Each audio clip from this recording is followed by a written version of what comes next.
Hello everyone, welcome back to another video. Today I wanted to kind of walk you guys through a good resume, what a good resume looks like, what a bad resume looks like, and kind of why, you know, the these resumes can basically be improved, right?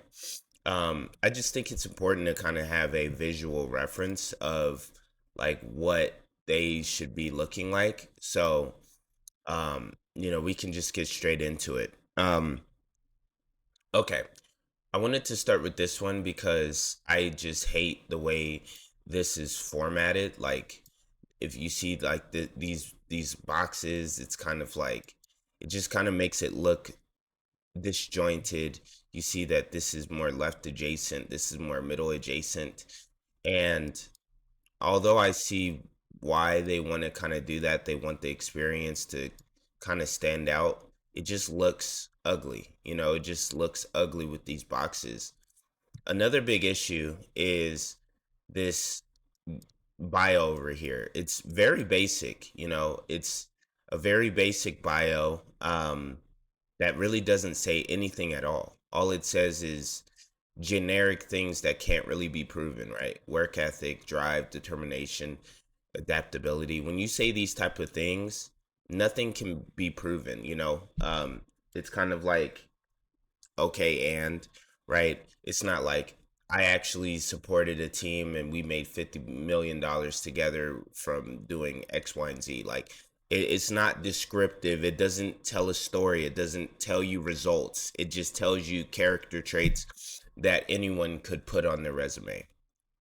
Nothing unique here. So that's another thing, right? And just kind of getting into the actual experience. You tell me what this person does.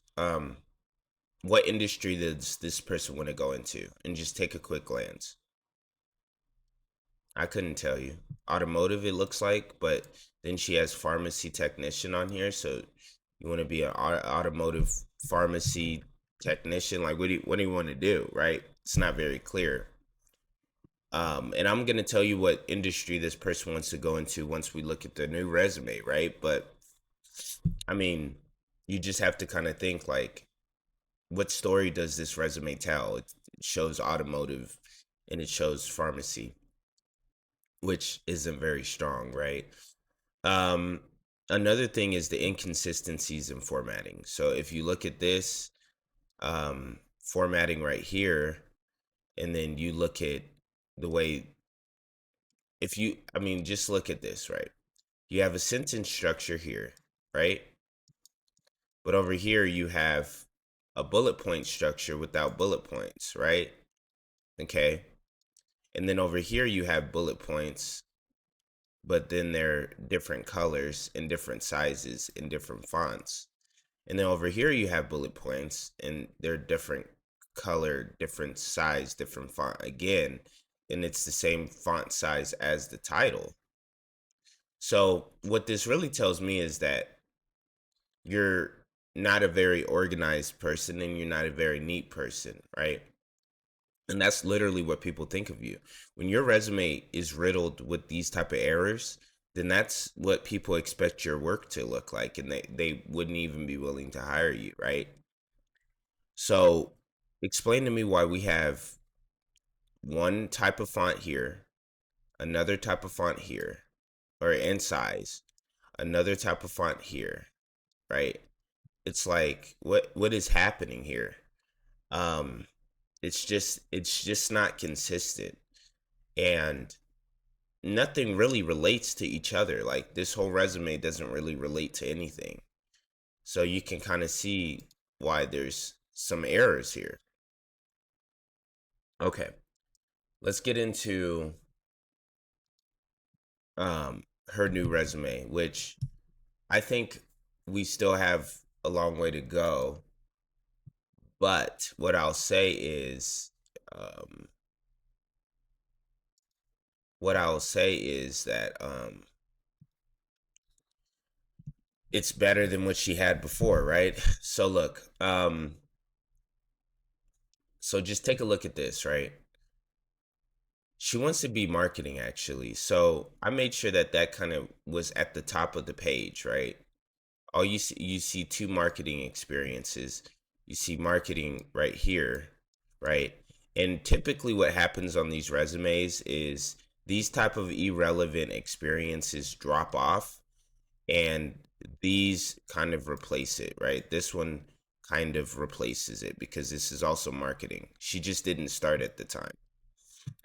Um, this is another quasi marketing kind of experience, but at least now you have some stuff relating to college and leadership versus kind of her old resume that didn't even have anything related to college at all. Not really. I mean, in fact, she still had high school on here, right? But with this new resume, you at least have some leadership skills. You at least have some marketing, and at least you create a stronger presence that you have experience, right? And like I said, she was a second semester, so she was a second semester student. And so what ended up happening is she didn't have anything to do at her last college. So she built all of this experience, like all of this experience she built after a consultation with me. And so we quickly turned over her resume. And now the next time I do her resume, this is going to be the main point of it. Some of these are going to be gone. This is probably going to be gone. And she's going to put something else marketing related down here, some marketing club she joined, and it's just going to be kind of more marketing related, in a way. So I really wanted to kind of show you guys this, for example, this one example. And then we can get into the second example, which once again, just a pretty bad resume. This guy has a lot of good experience on here, but it's all congested. You can't even see it. Made the central catheter on it 5 times. And it's kind of hard. Like, he needs to kind of pull these out and separate these. He has a ton of space. Look at all this space over here. And, he can fit it. So why not just put it in a better format so that they can see it?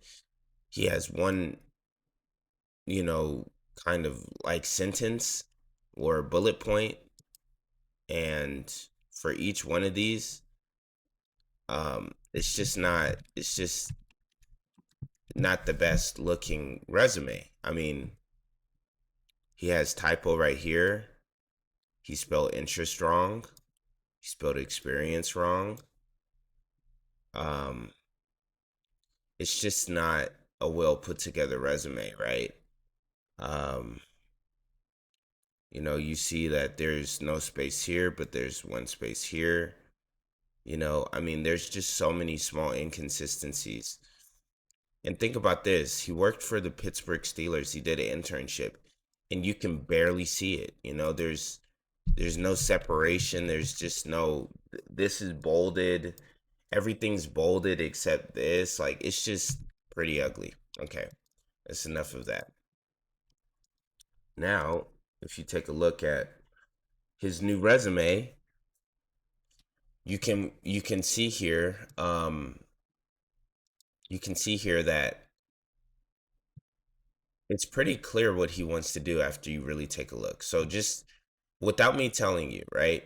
You see his minor, you see his concentration, you see the relevant courses.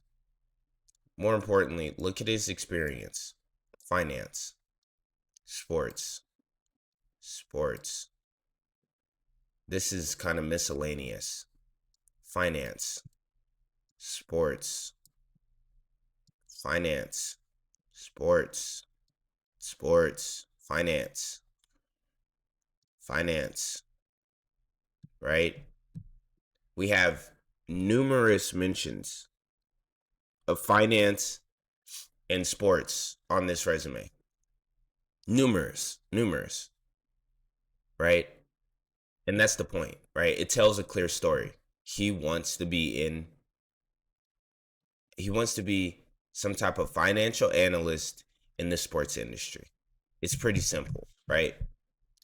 And that's what I want you to kind of understand. Like, it tells a clear story here. And that's what your resume needs to do. Most of the time, you're only going to have 6 seconds. Someone's going to skim through. But I can tell you this much. If they skim through this resume and they start top to bottom, 3.5 GPAs, what they'll see investment banking. That'll make them pause and say, whoa, wait a minute. Atlanta Falcons will make them pause again.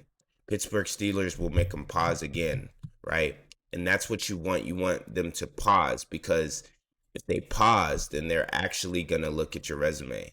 They're going to see this amount of money and make them pause, Like, wow, this guy, he went to the White House and, right? Like, things, the way I put resumes together is I want people to pause as they're reading through, right? This person built a lot of experience in a short period of time after kind of having a consultation with me. And this is kind of what I mean. Like, just make sure that you stand out.